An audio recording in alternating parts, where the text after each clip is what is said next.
येशू ख्रिस्ताच्या नावात सलाम. माझं नाव सतीश मस्के आहे आणि आजचा विषय जो आपण निवडलेला आहे तो आहे नीतिसूत्रे. आपण 2 वचनं बघणार आहोत 2 पुस्तकांमधून, नीतिसूत्र आणि याकूब, हे एक कनेक्शन आहे त्याच्यामध्ये. नीतिसूत्रे अध्याय 27 वचन 1-2. पहिलं वचन वाचून घेऊया. उद्याची खात्री मानू नकोस, कारण एका दिवसात काय होईल हे तुला कळत नाही. तर वचन काय म्हणतं परमेश्वरच आपल्याला, की आपण जे भविष्याची चिंता करत राहतो की, आणि चिंताच नाही तर आपण जे प्रभूमध्ये आपण विश्वासी लोक आहेत, येशू ख्रिस्ताचे लोक आहोत, ते आपण काय म्हणतो की प्रभूचं काम मी तेव्हा करेल जेव्हा मी तयार होईल, म्हणजे भविष्यामध्ये करेल. तर मी काय म्हणतो की वचनाप्रमाणे आपल्याला आहे ना आजमध्ये जगायला हवं. आज मी काय करतोय प्रभूसाठी, भले ती छोटीशी सुरुवात का असे ना, ती छोटीशी प्रार्थना का असे ना, कोणासाठी प्रार्थना का असे ना, छोटीशी व्हॉइस क्लिप का असे ना, छोटासा शॉर्ट व्हिडिओ का आपण टाकणार, रील बघण्याचा, रील बनवतात आपण इंस्टाग्रामवर, फेसबुकवर, त्याच्याऐवजी लाख पटीने चांगलं आहे की आपण हे वचन वाटावं लोकांना, ताकी ऐकणाऱ्यांवर अनुग्रह व्हावा. कारण कोण जाणे परमेश्वर तुमच्याद्वारे कोणाचं भलं करण्याचा प्रयत्न करत असेल, तर त्यामुळे छोटे छोटे प्रयत्न करत राहा आणि तुमच्याद्वारे, तुमच्या आत्म्याच्याद्वारे लोकांना प्रभूचे वचन मिळावं, त्यासाठी खटपट करत राहा. तर वचन परत एकदा वाचूया. उद्याची खात्री मानू नकोस, कारण एका दिवसात काय होईल हे तुला कळत नाही. म्हणजे आपल्या हातात काहीच नाही. आपण पुढच्या 10 मिनिटामध्ये, पुढच्या 10 सेकंडमध्ये काय होईल आपल्याला माहीत नाही. त्यामुळे आपला भरोसा परमेश्वरावर असणं गरजेचं आहे आणि परमेश्वरामध्ये आपल्याला जे वचन त्याने दिलेले आहेत त्याच्यानुसार चालणं महत्त्वाचं आहे. तर मी असं म्हणतो की जेव्हा आपल्या मनात इच्छा येते ना की मी परमेश्वरासाठी काहीतरी करावं, तेव्हा लगेचच आपल्याला कुठेतरी आहे ना, आपण कॉन्फिडन्स नसतो की मी बोलू शकतो का नाही, मला वचन देता येईल का नाही. तर मित्रांनो, जेव्हा तुम्ही सुरुवात कराल ना, तेव्हा तुम्हाला परमेश्वरसुद्धा मदत करेल. कारण त्याचा आत्मा तुमच्यामध्ये, त्याने तुम्हाला पाजलेला आहे, त्याने आत्मा तुम्हाला दिलेला आहे, त्याचा पवित्र आत्मा, तो तुम्हाला सहाय्य करतो. केव्हा करेल सहाय्य? असं नाही की तुम्ही बसून राहणार आणि म्हणणार नाही, मी जेव्हा तयार होईल, जेव्हा मला बोलता येईल, जेव्हा मी कॉन्फिडेंट होईल तेव्हाच मी बोल. नाही होऊ शकत तसं. कारण जेव्हा तुम्ही सुरुवात कराल, जेव्हा तुम्ही पहिलं पाऊल टाकाल, तेव्हाच तुम्ही दुसरं पाऊल टाकू शकता. तर ह्या संबंधी आपण वचन वाचूया. याकोबमध्ये ह्याचं कनेक्शन आहे. पहिले वचन वाचून घेऊ पूर्ण. तर वचन 2, स्वमुखाने नव्हे तर इतरांच्या तोंडाने नव्हे तर परक्यांनी तुझी प्रशंसा करावी. ते असं म्हणत आहे की तू स्वतःची प्रशंसा करू नको. जरी तू परमेश्वरासाठी काय करत असला, त्याचं काम करत असला, तर स्वतः तुझी प्रशंसा करू नको, तर इतरांना ती करू दे. ठीक आहे, हे वचन वाचन झालं. आपण आता याचं कनेक्शन याकूबमध्ये बघूया. ठीक आहे, याकूब अध्याय 4 वचन 13 पासून बघूया काही गोष्टी. अहो, जे तुम्ही म्हणता की आपण आज किंवा उद्या अमुक एका शहरी जाऊ, तेथे 1 वर्ष घालू आणि व्यापारात कमाई करू.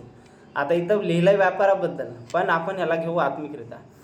तर आपण अशा चर्चा करतो ना, जसे की नाही, मी काय करतो, 1 वर्ष मी तयार होईल आणि पुढच्या वर्षी मी परमेश्वरासाठी हे करेल, ते करेल, असं करेल, तसं करेल. ठीक आहे, अशा प्लॅनिंग करणं चुकीच्या नाहीत. पण तू आज काय करत आहेस परमेश्वरासाठी? आपण आज काय करत आहात हा प्रश्न स्वतःला तुम्ही विचारावा. का आज आपण छोटीशी का महिना सुरुवात करत आहोत? छोटीशी सुरुवात, भले कोणासाठी प्रार्थना करू. आपण आता एक वचन लिहिलेलं आहे, येशूने सांगितलं की तुम्ही द्या म्हणजे तुम्हाला दिलं जाईल. जेवढं तुम्ही शिकलात, तेव्हा तुम्ही ते दुसऱ्यांना शिकवताल, ते दुसऱ्यांना वचन सांगताल, तर परमेश्वर तुम्हाला आणखीन देईल. जसं ते मत्ती अध्याय 25 मध्ये जे दृष्टांत दिला येशू मसीहने, की जे 10 तोड्यांचं दृष्टांत आहे, तोडे. तर जे तोडे त्यांनी आपल्या नोकरांना वाटून दिले. सगळ्यांनी त्याच्यावर व्यापार केला. कोणी 5 कमवले, कोणी 10 कमवले. ठीक आहे, पण ज्याला थोडं मिळालं होतं, तुम्ही म्हणता माझ्याकडे थोडंच ज्ञान आहे, तर मी काय करू? त्या थोड्याचं पण तू वाढवू शकतो. कशाच्या मदतीने? आत्म्याच्या मदतीने. तर आपल्याला ते नाणं आहे ना, ते दाबून ठेवायचं नाही आहे जमिनीमध्ये. आपल्यामध्ये दाबून नाही ठेवायचं, तर त्याच्यावर व्यापार करायचा. व्यापार म्हणजे त्यावर काम करायचं आहे. भले सुरुवात छोटीशी का असेना, परमेश्वर छोट्यांनाच निवडतो. वचन काय म्हणतं?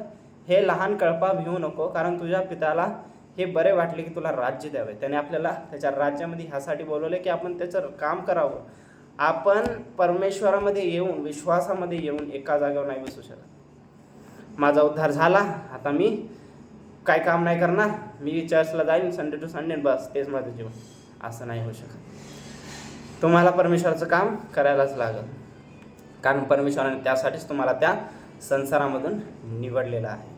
आता तुम्ही म्हणताल की मला काही येत नाही. कसं काय येत नाही? परमेश्वर ज्यांना काही येत नाही, जे तुच्छ मानलेले जातात संसारामध्ये, त्यांनाच निवडतो.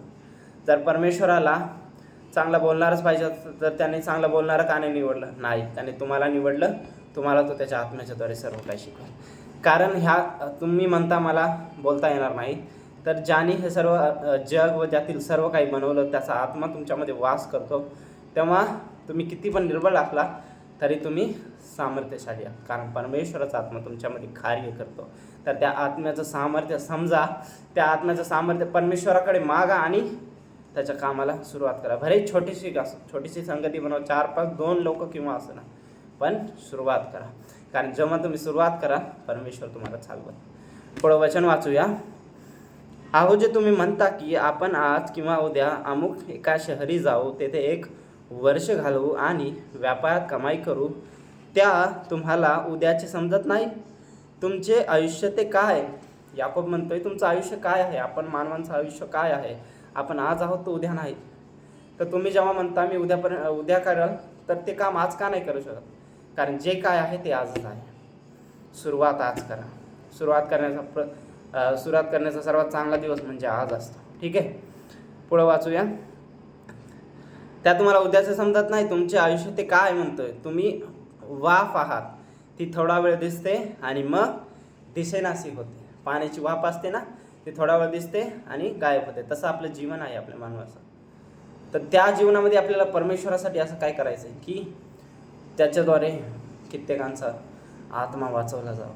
कारण लाखो लोक आज नाश होत आहेत, तर आपल्याला त्यांना वाचवायचं आहे. तर 15 मध्ये काय म्हणतं वचन?